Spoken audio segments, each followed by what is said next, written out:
Si Cedric Lee Bearfield ay ipinanganak noong November 18, 1996 sa Corona, California. Ang kanyang ina ay isang Filipina, habang ang kanyang ama naman na si Ray Bearfield ay dating point guard para sa San Diego State at kasalukuyang head coach ng Rancho Christians Boys Basketball Program. Nag-aral siya ng high school sa Centennial High School. Si Bearfield ay may average na 17.4 points, 4.4 assists, 2.2 rebounds at 2.3 steals sa loob ng 33 games, kung saan ay dinala niya ang kanyang paaralan sa championship game ng 2014 California Interscholastic Federation State Division I Basketball Tournament. Ang ilan sa kanyang mga individual accolades ay kinabibilangan ng pagiging co-MVP, kasama ang kapwa Phil-Am na si Ethan Alvano sa Big 8 Tournament, gayon din ang pagkapili niya sa CIF All-State Team. Nakapaglaro din siya sa International Showcase na Adidas Nations. Noong 2014, tinulungan ni Bearfield ang kanyang team na manalo sa tip-off tournament. Nag-average siya ng 20.6 points, 4.2 assists, 2.2 rebounds at 1.4 steals per game sa season na iyon. Pinangunahan niya rin ang Huskies sa 25-6 na record, CIF State Division I Regional Final at number 4 Final State ranking ng Max Preps. Pinili rin siya bilang Big 8 League MVP at All-CIF. Noong February 17, 2014, si Bearfield ay nag-commit sa SMU. Naglaro siya sa college para sa SMU Mustangs bago siya lumipat sa Utah. Hindi nakalaro si Bearfield ng ilang games sa 2016-2017 season sa Utah dahil sa transfer rules. Sa kanyang debut, umiskor siya ng 18 points. Pagkatapos ay umiskor siya ng 35 points makalipas ang ilang araw sa isang pagkatalo sa San Francisco Dons. Pagkatapos nito ay bumaba na ang kanyang scoring, kung saan ay gumawa lamang siya ng 9 points sa kanyang sunod na dalawang laro. Sa isang close game na pagkatalo sa UCLA Bruins, umiskor lamang siya ng 13 points.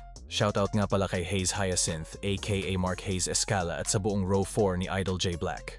Sa kanyang junior season, sa isang laro laban sa kapwa Phil-Am point guard na si Remy Martin ng Arizona State Sun Devils, gumawa siya ng 21 points pero sila ay natalo sa Arizona State.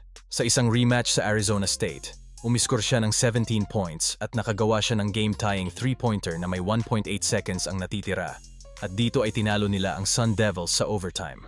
Sa season na yon, nakapasok sila sa championship round ng NIT kung saan umiskor siya ng 22 points at may 6 na tres. Ngunit natalo sila sa Penn State Nittany Lions. Nagdeklara si Bearfield para sa 2018 NBA Draft at nag-workout siya para sa Utah Jazz at Los Angeles Lakers. Gayunpaman, nag-back out siya at bumalik para sa isa pang season sa Utah. Na-match niya ang kanyang season high sa points sa isang panalo laban sa Washington State. Nakakuha siya ng All Pac-12 honors sa season na iyon kung saan ay meron siyang total na 1,000 points sa kanyang college career. Nagtapos ang kanyang college career sa isang pagkatalo sa Oregon Ducks sa first round ng Pac-12 tournament. Bilang senior sa Utah, si Bearfield ay nag-average ng 16.8 points, 3.8 assists at 2.1 rebounds per game.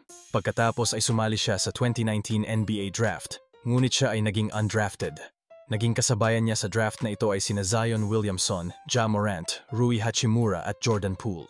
Pumirma si Bearfield sa Oklahoma City Thunder para sa NBA Summer League. Pagkatapos nito ay sumali siya sa Oklahoma City Blue ng NBA G League. Dito ay nag-average siya ng 9 points, 1.4 rebounds, 1.4 assists per game at may shooting na 39% behind the arc. Noong July 16, 2020, pumirma si Bearfield sa Nevėžis Kėdainiai ng Lithuanian Basketball League.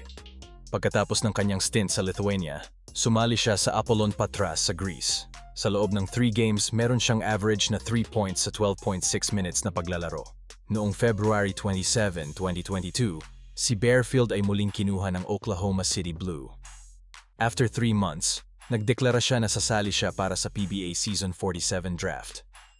Gayunpaman, hindi siya nakasali sa draft dahil nabigo siyang mag-submit ng kanyang passport sa liga bago ang deadline.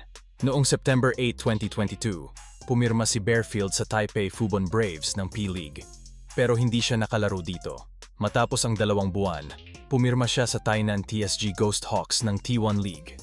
Isang laro lang ang kanyang nilaro dito bago siya ni-release ng team. Noong February 7, 2023, iniulat na si Bearfield ay pumirma sa Bay Area Dragons ng East Asia Super League bilang kanilang Asian import. Ang kontrata ay tumagal lamang para sa EASL Champions Week. Pero tinulungan niya ang Bay Area na makuha ang 3rd place sa tournament na iyon. Sumali rin siya sa Strong Group Realty para sa 2023 Dubai International Basketball Championship. Noong April 2023, sumali si Bearfield sa Guinean club na SLAC ng Basketball Africa League bilang import player para sa 2023 season. At nito lang July 14, 2024, pinili siya ng Blackwater Bossing bilang second overall pick sa PBA Season 49 draft. Naging PBA Player of the Week rin siya mula September 3 hanggang 8 kung saan ay may average siya na 23 points, 5 assists at 1.5 rebounds. Pero kagabi sila ay tinalo ng walang panalo na Phoenix Fuel Masters sa score na 119-114. Gumawa ang kanilang import na si George King ng 32 points, habang si Bearfield naman ay 30 points. Sa ngayon ay patuloy ang magandang ipinapakita ni Cedric Bearfield sa team. Pero ang tanong, maidadala kaya nilang dalawa ni George King ang Blackwater Bossing sa finals?